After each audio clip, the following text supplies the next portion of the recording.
Lời nói trước khi băng thệ của Tuệ Hiền Hoàng Quý Phi. Trong lúc hoàng đế đến, Hy Nguyệt đã thay đổi y phục, mặc chiếc áo có theo hình mẫu đơn hồ điệp màu hồng anh đào mà những năm tháng còn được sủng ái nàng hay mặc.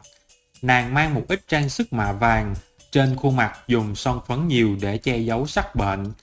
Nàng ngồi ngay ngắn, chờ đợi bên cửa sổ, ngẩng cổ chờ đợi hoàng đế đến. Hoàng đế bước vào tẩm điện, nàng lại nghe thấy trước nhất. Nàng cố hết sức thỉnh an, ngẩng mặt nhìn hoàng đế mà tươi cười thật đẹp.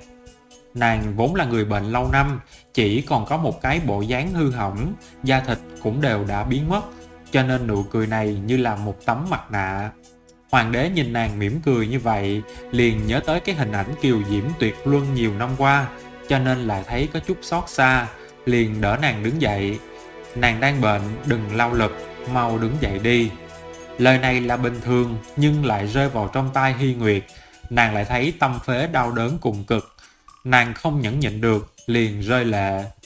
Hoàng thượng chán ghét thần thiếp đến như vậy, nhiều năm không chịu đến thăm thần thiếp một lần. Thần thiếp cứ nghĩ cả đời này trước khi chết sẽ không còn gặp lại hoàng thượng, thương tiếc mà chết đi chứ. Hy Nguyệt rơi nước mắt xuống, son phấn trên mặt liền nhạt đi một chút. Nàng cũng hiểu được rất nhanh, nếu rơi lệ như vậy thì sẽ cọ rửa son phấn trên mặt, cho nên vội vàng lau nước mắt nói: thần thiếp biết chuyện năm đó là do thần thiếp sai lầm, vốn không nên mặc giày cầu kiến hoàng thượng, nhưng thần thiếp tự biết mệnh mình không còn dài, có rất nhiều điều muốn nói với hoàng thượng, cho nên dù thế nào đi chăng nữa cũng phải gặp hoàng thượng một lần.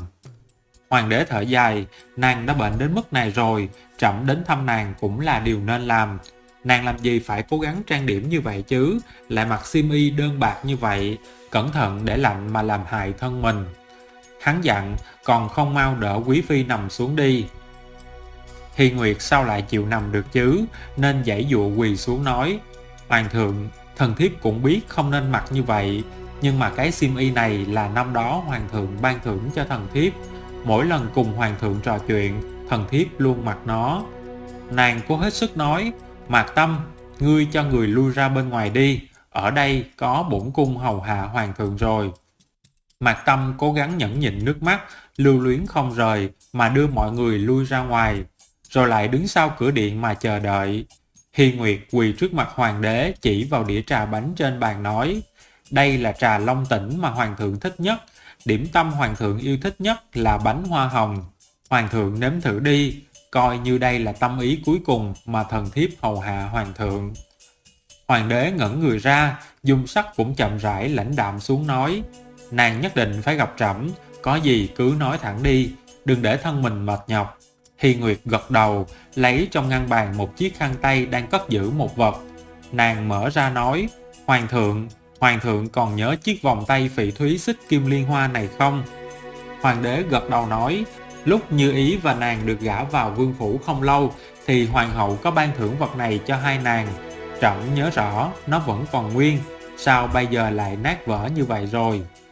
Đúng vậy, vật trân quý như vậy, hoàng hậu nương nương không cần, cho nên mới ban cho thần thiếp và nhàn phi.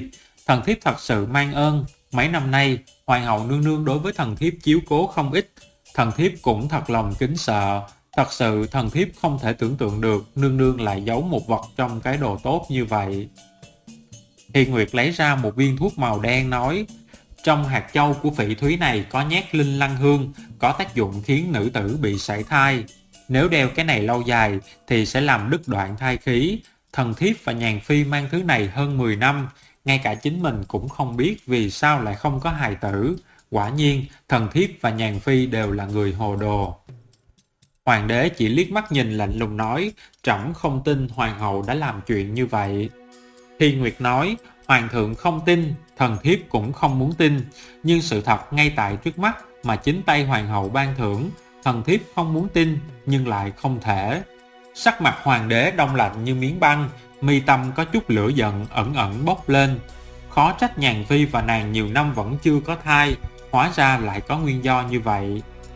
Hy Nguyệt chậm rãi cười nói: đúng vậy, thần thiếp tự biết vinh hoa phú quý đều có không dễ, cho nên nhất tâm phụng dưỡng hoàng thượng, dựa vào hoàng hậu. Thần thiếp cứ ngỡ rằng cả đời này sẽ không có ai tính kế với thần thiếp. Thần thiếp nằm mơ cũng không nghĩ đến lại có người tính kế như vậy hơn nửa đời người. Thần thiếp tự biết xuất thân không bằng Nhàn Phi, nhận được ưu ái hoàng thượng cho nên trong lòng hồ đồ, tự cho có thể áp đảo mọi người, cho nên mọi chuyện đều không hòa thuận với Nhàn Phi. Hoàng đế không nhìn nàng, quay mặt đi nơi khác nói, những lời này của nàng trẫm đều biết. Hàm răng trắng tuyết của Hi Nguyệt cắn vào đôi môi đỏ tươi, trong mắt chợt lóe lên một tia lệ sắc. Những điều này hoàng thượng đều biết, nhưng có rất nhiều điều mà hoàng thượng vẫn chưa biết được. Thần thiếp tự biết mấy năm nay thần thiếp bị bệnh, hoàng hậu vẫn không cho nhiều lời, lấy cao thị gia tộc ra dọa dẫm với thần thiếp. Thần thiếp biết hoàng hậu xuất thân phú sát thị, A Mã Nàng là sát cáp tổng quản, bá phụ Mã Tề là trọng thần của ba triều. Tuy rằng thần thiếp vẫn được hoàng thượng coi trọng, nhưng chung quy không bằng hoàng hậu, cho nên khắp nơi đều lấy hoàng hậu làm đầu, mà tự bảo toàn chính mình, bảo toàn mẫu tộc vinh diệu. Hoàng đế nhìn nàng, đôi mắt không mang chút rung động nào. Trẫm hiểu rõ ý của nàng, tiền triều là tiền triều, hậu cung là hậu cung, trẫm sẽ không vì những điều nàng nói mà làm liên lụy đến mẫu tộc của nàng đâu. Chỉ sợ có ngày nàng không còn ở đây, phụ thân Cao Bân của nàng còn có thể trở thành cánh tay đắc lực của trẫm. Khuôn mặt Hi Nguyệt dần có chút buông lỏng, nàng đã mệt mỏi nhưng vẫn cố hết sức ngồi dậy, lấy tay chống đỡ nói, thần thiếp biết nghiệp chướng của thần thiếp nặng nề, cho nên hôm nay cũng không dám cầu xin hoàng thượng tha thứ. Có được những lời này của hoàng thượng đúng là đại ân đại đức dành cho thần thiếp. Nàng dập đầu chậm rãi nói, nếu như có kiếp sau, thần thiếp chỉ hy vọng sẽ không bị yêu hận cố chấp, cũng không muốn bị người bên ngoài sai sử xúi dục. Thần thiếp còn muốn nói lên oan khuất của Triết Phi, mẹ đẻ của Đại A Ca nữa ạ. Hoàng đế nghe thấy hai chữ Triết Phi, trong mắt chợt lóe lên một tia lạnh lùng, chỉ là cố gắng chịu đựng không phát tác ra ngoài, thản nhiên nói, nàng nói đi. Hi Nguyệt mang theo một tia khoái ý, cái chết của Triết Phi chưa bao giờ là việc ngoài ý muốn, mà là có người ghen tị với việc nàng ấy sinh hạ được A Ca đầu tiên, lại được hoàng thượng sủng ái. Món ăn đưa tới cho Triết Phi dùng đều là cao lương mỹ vị, lại không có món nào có độc, nhưng nếu ăn cùng nhau lại sinh ra tương khắc. Độc tính tích lũy nhiều năm như vậy, rốt cuộc cũng khiến Triết Phi chết bất đắc kỳ tử. Hoàng đế lạnh lùng nhìn nàng nói rõ ràng xem nào, mọi chuyện hoàng hậu đều nói với nàng sao? Hi Nguyệt oán hận nói, tất nhiên hoàng hậu nương nương sẽ không nói cho thần thiếp biết việc này, lại càng không chịu nhận, nhưng mà Triết Phi chết bất đắc kỳ tử khi hoàng thượng tuân theo ý chỉ của tiên đế mà đi tuần bên ngoài, căn bản không kịp trở về gặp mặt Triết Phi lần cuối. Thần thiếp cũng nhất thời nghi ngờ, mới nói cho phụ thân tra rõ việc này. Hoàng thượng nghĩ xem, chuyện này xảy ra thì ai có lợi nhất, thì tất nhiên chính là người đó đã làm.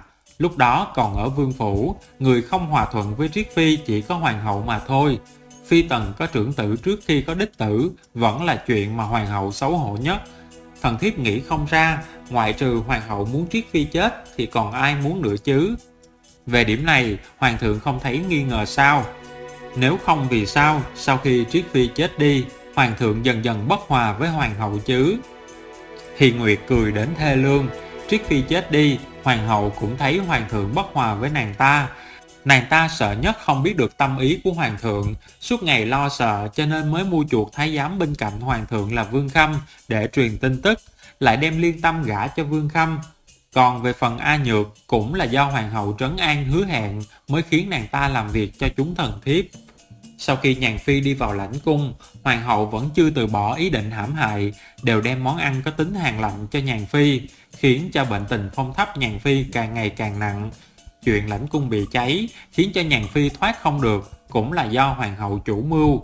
Còn về việc trúng độc thạch tính của Nhàn Phi, chuyện xà họa, thần thiếp tuy rằng không biết, nhưng hơn phân nửa đều là do hoàng hậu gây nên.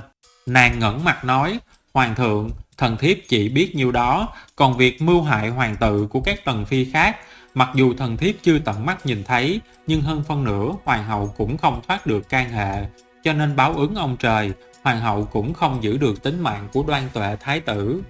Hi Nguyệt nói xong lời cuối cùng, ngữ khí đã cực kỳ thê lương đáng sợ, gần như bị phong ma, sắc mặt hoàng đế xanh mét. Nàng nói rõ ràng như vậy nhưng trẫm vẫn không tin, hoàng hậu xuất thân môn đình hiển hách, sao lại biết những thủ đoạn âm độc như vậy chứ? Hi Nguyệt ngẩn người ra, phảng phất như chưa nghĩ đến điều này. nhưng mà giây lát sau nàng liền cười lớn.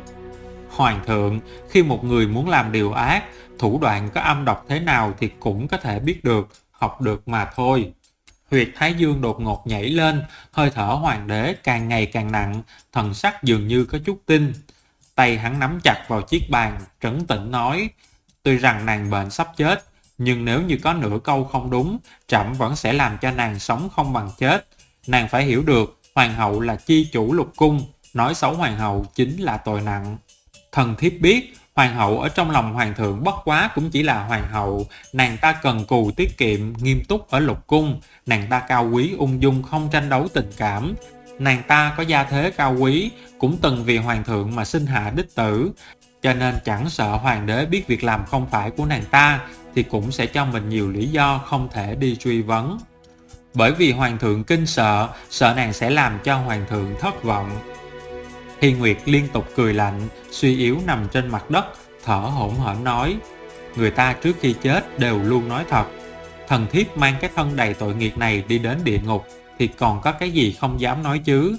Chỉ là hoàng thượng nghĩ đi, nếu ngoại trừ hoàng hậu làm, thì còn có ai có thể làm được chứ. Nếu không phải là hoàng hậu làm, thì thần thiếp nghĩ không ra là ai nữa. Hôm nay thần thiếp nói ra toàn bộ mọi chuyện, cũng đỡ phải bị chịu hình phạt rút lưỡi khổ sở ở dưới địa ngục.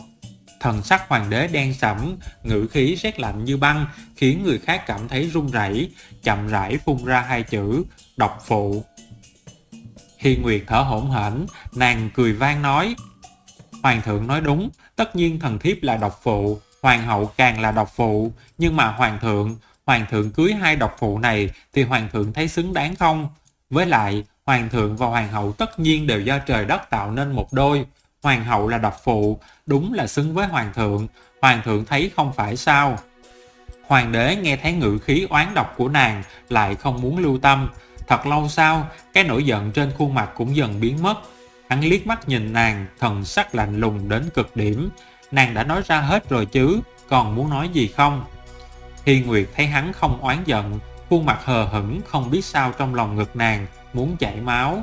Cả người đều yếu đuối ngã xuống.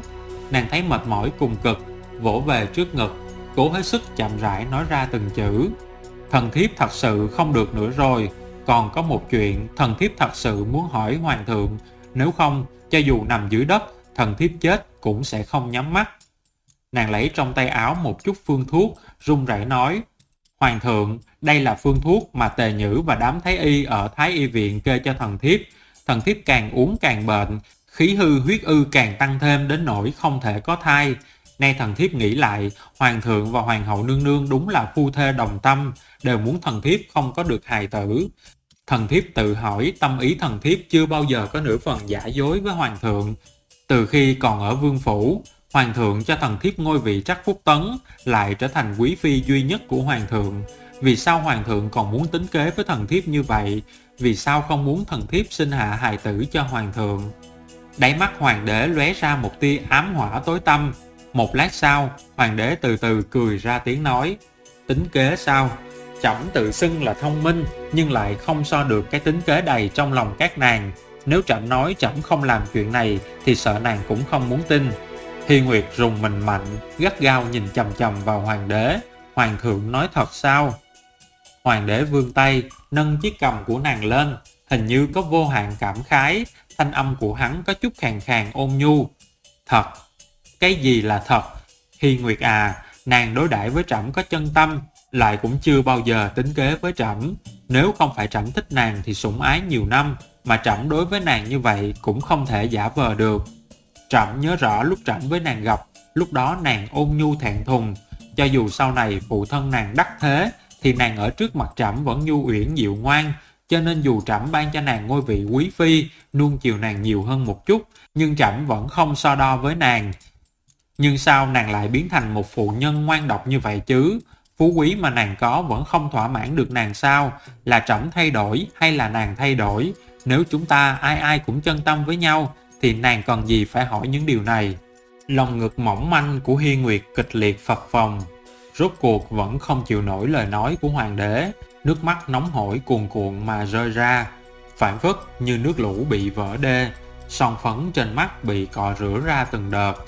Nàng khóc lóc nói, Nguyên lai hoàng thượng lại đối đãi với thần thiếp như vậy. Hoàng đế buồn bã nói, lúc trẫm vẫn còn niên thiếu, trẫm luôn thầm nghĩ muốn tìm cách để cho Hoàng A Mã thích trẫm, không xem thường trẫm nữa. May mắn sau này được Thái hậu nuôi nấng, trẫm mới bình an trở thành một thân vương. Sau này hoàng tử của tiên đế ngày càng ít đi, hoàng tử trưởng thành chỉ còn có trẫm và ngũ đệ hoàng trú. Trẫm cứ nghĩ nhất định trẫm phải trổ hết tài năng, trở thành chi thủ thiên hạ. Dục vọng của trẫm chưa bao giờ mất đi, chỉ biết ngày càng phát sinh càng nhiều, không chút tiêu giảm. Bây giờ trẫm chỉ hy vọng có được đích tử kế thừa ngôi vị hoàng đế, còn những hài tử khác có thể sinh được hay không thì cũng không quan trọng. Hy Nguyệt nghe từng chữ một rơi vào tai, phảng phất như có chiếc đinh đóng vào màng nhĩ của nàng, muốn đâm đến vùng não sâu nhất của nàng.